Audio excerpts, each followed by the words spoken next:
Hello, everybody, and welcome to the Winter Solstice Deep Astrology and Tarot Reading Pandemic Edition series. So, this series is going to be slightly different. I'm still going to be reading the Inside Degrees by Elise Lonsdale, along with numerology and tarot, like usual. But now I'm going to be showing you the Stonehenge diagram on screen, and it took me quite a bit to figure out, but I'm going to try and explain this as best as I can for you guys to understand. All right, so I'm going to show you guys on screen really quick. Okay, so this is the Stonehenge diagram. I tilted it in the right direction with the world compass, so the north right here, the south right here, the west right here, and the east right here. And then I pulled up the birth chart for the winter solstice in this area where the Stonehenges are, which is Salisbury, England. I think that's how you say it, at 3:58 p.m. on December 21st. And then I put the chart on top of the Stonehenge, and the way I found the right direction to rotate the chart was by using the Wheel of Fortune. So if you read tarot, you know that the Wheel of Fortune is also a compass. So these are filled with all different shapes and symbols. And I always knew that these right here were the Stonehenges because I just looked at it one day and I knew, and they're also the same shapes. So then I aligned it with the north and the south on the world compass right here. And this is the only way it made sense. I tried all the other different combinations because the south right here is pointed at Aquarius right here, and the south right here where the ascendant is where it's reversed right here on the south on the compass on the tarot, and then it has the sign of Aquarius right there. Okay, so which is where the summer solstice sun rises on the diagram. So now I have the T right here, which stands for true north, which is where the Sphinx is right here. And the Sphinx faces the sun. In Egypt, technically it's the east, but right here the sun aligns with the where the winter solstice sunset is and the main axis is, and also right here. And the summer solstice sunrise is where Aries and Aquarius is right here, the ascendant Aries and Aquarius right here. And the first house, Aries, is the ascendant, and that sign is near the summer solstice, so that also makes sense. And then I pulled up the star-shaped diagram right here, which matches up with the pyramids pointing upwards and then pointing downwards. And the pyramids are pointing upwards right here, facing towards heaven, pointing downwards right there, as above, so below, forming this star, which is in the same direction of the Sphinx. So, all right. So let me get on screen really quick. So, in theory, I believe that this is all pointing toward an actual location in the world, considering the Wheel of Fortune is a compass. And because in all mythology, sphinxes guard gateways to another location, and the Sphinx is holding a sword in the Wheel of Fortune. If it'll focus right here. And swords in the tarot mean thinking, speaking, knowing. So there's something to be known here first in the astrology. And also sphinxes speak riddles, and as we covered in the Shane series, and the new moon solar eclipse in Sagittarius. The inside degrees have riddles in the descriptions, but they're kind of like hidden, and when you break them down, they're like a message from God. So it all makes sense.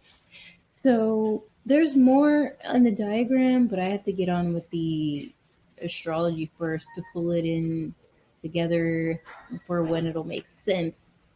So, anyways, hold on. All right.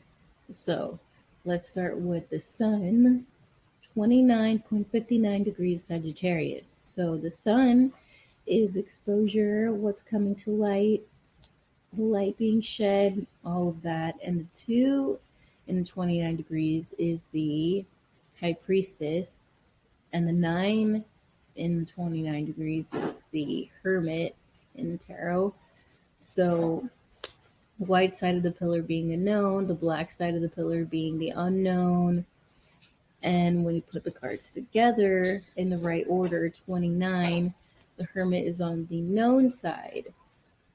So the hermit it means searching, searching for what is known here, if you're reading it in the right direction. And then you add Sagittarius, which is religion, beliefs, philosophies, and the future, right? So you put it all together, it says what is being exposed, the sun, is what is known about searching to know about the future, religion, beliefs, or philosophies, or even a religion secretly searching for philosophies about the future. And how is that being exposed? You add the 29 together, and that equals the 11, justice. The justice system is going to be exposing this. So next, we have the 0.59 degrees, and that is the Hierophant, the religious leader that we keep talking about.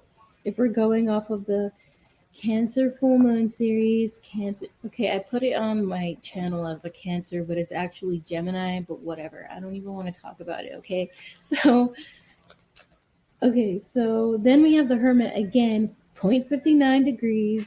So what is being searched about a religious leader, and that's also being exposed? And what that has to do with the philosophies that the religion is looking for, the religion and the religious leader. Technically, it's both. So then you add the 59 together, and then you get Temperance. Number 14. You know what? I'm just going to show you on screen. Hold on. All right. This is a chaotic mess, but whatever. Okay, Temperance. So temperance is about tempering things, yes, but it's also about putting different elements together, which is water and fire if you know the story, to create something else. Before the sun rises in the background, so keep in mind this is a Sagittarius ruled card.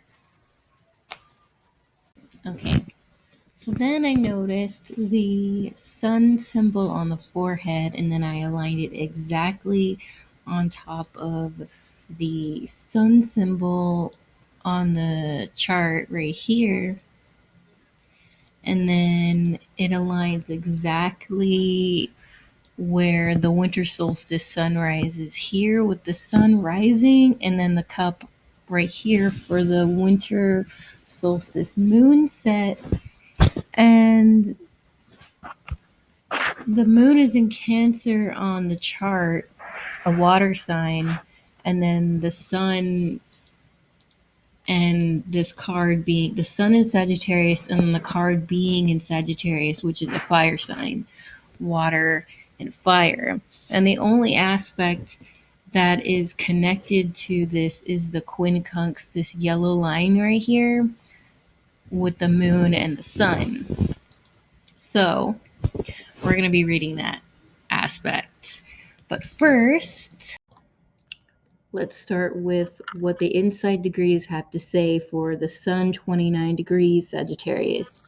The title is called A Ritual Slaughtering of a Lamb.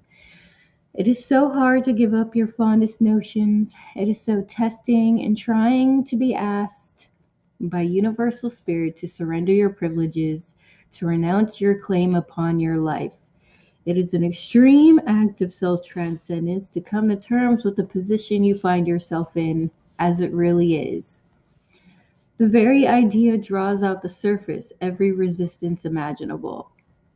The mind goes crazy with this edge. If only you could control it, manipulate it, relativize it. But excruciating self awareness accompanies this edge. In particular, no sentimentality towards your own excuses and reasons, for you are at the point where there is no place to hide and nothing to do but surrender gracefully when you have exhausted every other option and found them out to be null and void. So, this is self explanatory. It's basically narrating these religious leaders' life in the future when it all gets exposed, their emotions, their thoughts, all of it, whether it's Donald Trump, Joe Biden, whatever, or both.